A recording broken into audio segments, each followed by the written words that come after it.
নমস্কার বন্ধুরা, কামাস কিচেনে সকলকে স্বাগত। আজকে নিয়ে এসেছি আবার একটা নতুন রেসিপি আপনাদের জন্য। শীতকালে বিশাল জনপ্রিয় এটা গাজরের হালুয়া।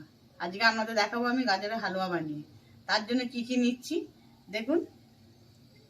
এই যে দুধ, এখানে 500 দুধ আছে, লিকুইড দুধ। এখানে আছে আমুল দুধের প্যাকেট, কাজু বাদাম, আর হচ্ছে তেজপাতা, গাজর, আর এটা আছে ঘি। এই যে ঘিটা তো লাগবে, ঘি ছাড়া একদমই গাজর হালুয়া হবে না। ঘি আর লাগছে ছোট এলাচ। ছোট এলাচে এই যে খোলাগুলো দেবো না, ভেতরে দানা আছে, দানাগুলো বের করে নিয়ে এই যে হামাল দিস্তিতে গুঁড়ো করে এর মধ্যে দেবো, সেটা দেখতে পাবেন কীভাবে দেবো। আর লাগছে চিনি। তাই ভিডিওটি প্রথম থেকে শেষ পর্যন্ত স্কিপ না করে সকলেই দেখবেন, তাহলে বুঝতে পারবেন আমি কী কী এর মধ্যে দিচ্ছি আর কীভাবে বানাচ্ছি। তাই চলুন তাহলে গাজরটা কেটে নেওয়া যাক। গাজরটা এই যে ঘেঁষি আছে এর মধ্যে ছিলে নেবো, ঠিক আছে? দেখতে থাকুন আমি কীভাবে কেটে নিচ্ছি, ঠিক আছে? আর চলুন এবার কেটে দিচ্ছি গাজর। এই যে এমনি লম্বা লম্বা করে একটু ছিলে নিতে হবে। এই যে এগুলো একটু আছে, এগুলো একটু নোংরাটা পরিষ্কার করে নিতে হবে। একটু লম্বা করে কাটলে ধরতে সুবিধা হবে ছেলার সময়। চলুন তাহলে কেটে নিয়ে আমরা দেখাচ্ছি। বন্ধুরা দেখছেন, এইভাবে পিস পিস করে লম্বা লম্বা করে এইভাবে ছাড়িয়ে নেবেন, তাহলে ঘষতে ঘষতে সুবিধা হবে। আর দেখুন আমি কীভাবে ঘষে নিচ্ছি।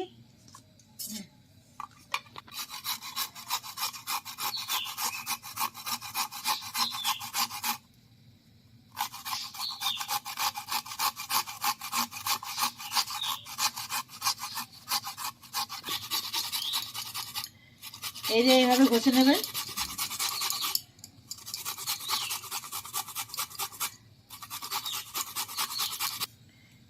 এই যে এলাচের দানাগুলো ছোট করে ছাড়িয়ে নিয়েছি, নিয়ে শুধু এটা গুঁড়ো করছি।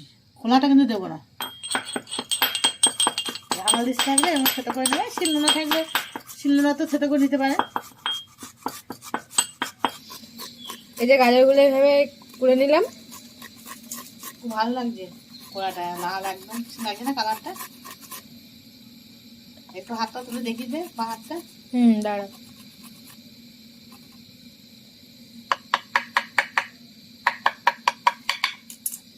এই যে এরকম হবে, যে পুরো লাল লাল একদম গাজর।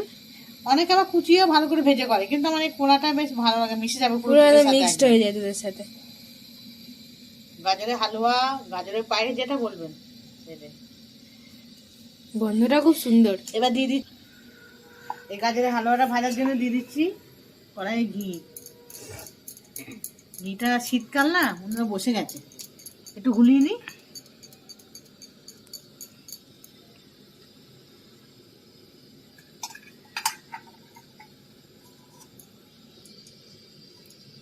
গাজরের হালুয়ায় খুব বেশি ঘি লাগে গাজরটা ভাজার জন্য।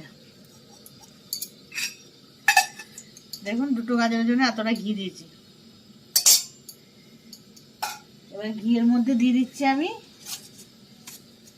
দুটো তেজপাতা,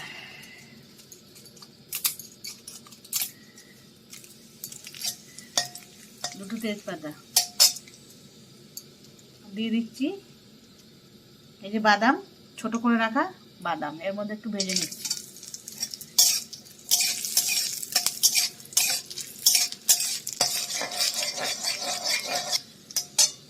এবার দিয়ে দিচ্ছি গাজর, পোড়ানো গাজর।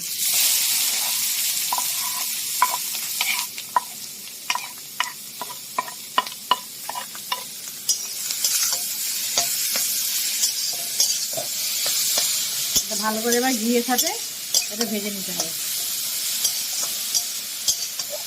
অনেকটা ঘি দেওয়া আছে না, ঘিয়ে পুরো ভাজা আছে। কড়াইটা পুরো এত কালার, গাজরটা পুরো কড়াইটা শুধু কালার হয়ে গেছে। যখন দুধ ঢালবো, দুধটা পুরো হয়ে যাবে এরকম গাজরের মতো কালার, গাজর কালার।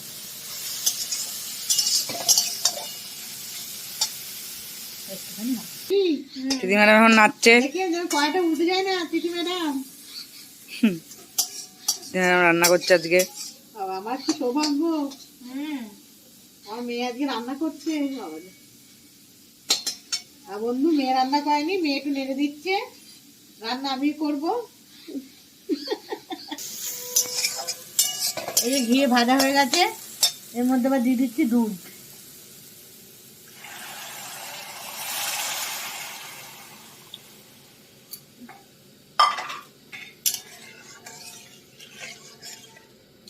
আর দুধটা দিয়ে দুধটা ফুটবে, গাজরটা সেদ্ধ হবে।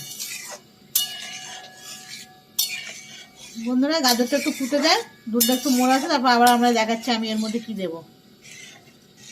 উঠছে তো ভালো, দেখুন কিভাবে ফুটে উঠেছে। যত ফুটবে গাজরটা সেদ্ধ হবে, দুধটা মরে আসবে। এবারে দিয়ে দিচ্ছি এই যে এলাচের দানাগুলো পেস্ট করে রেখেছিলাম, এই গুঁড়ো করে রেখেছিলাম, এটা দিয়ে দিচ্ছি। আচ্ছা ভালো হচ্ছে। দুধটা অনেকটা মরে গেছে, লিকুইড দুধটা। এবার এই দুধটা আরো ঘন করার জন্য দিয়ে দিচ্ছি আমুল দুধ।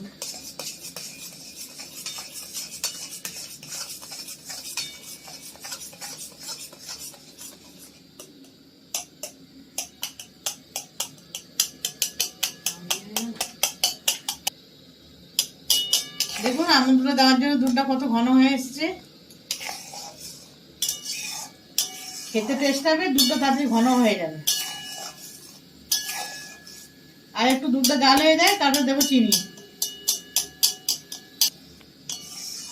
এবার দুধটা একটু ঘন হয়ে গেলে এবার দেবো চিনি, কারণ গাজর হালুয়াতে মিষ্টি কমই লাগে, অল্প চিনি দিলে হয়ে যাবে। দেখাচ্ছি, এটা একটু ফুটতে থাকুক, তারপর চিনি দেবো। এবার দিয়ে দিচ্ছি চিনি।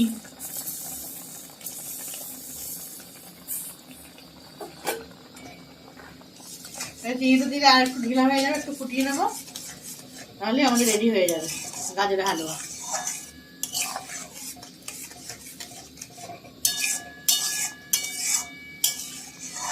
আমাদের গাজরের হালুয়া রেডি হয়ে গেছে। হালুয়া পায়েস যাও, দেখেছি কি সুন্দর সেদ্ধ হয়ে গেছে গাজর, দুধও মরে গেছে, গাজরও সেদ্ধ হয়ে গেছে, সুন্দর সেদ্ধ হয়ে গেছে। আর এলাচটা গুঁড়ো করে দিয়েছি, ওর গন্ধটা সুন্দর বেরোচ্ছে। চলুন এবার ঢেলে নিই। হয়ে গেছে, কারণ এটা আরো ঠান্ডা হয়ে গেলে আরো বসে যাবে।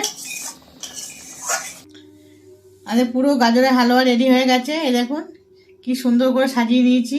ঢালার পর দেখতে কিরকম লাগছে একটু কমেন্টে জানাবেন যে কেমন লাগছে গাজরের হালুয়াটা দেখতে। তারপর ওদেরকে মেয়েদেরকে দেবো খেতে, ওরা খেয়ে বলবে কেমন হয়েছে। তা এইভাবে গাজরের হালুয়াটা বাড়িতে বানিয়ে খেয়ে দেখবেন, খুব সুন্দর লাগবে।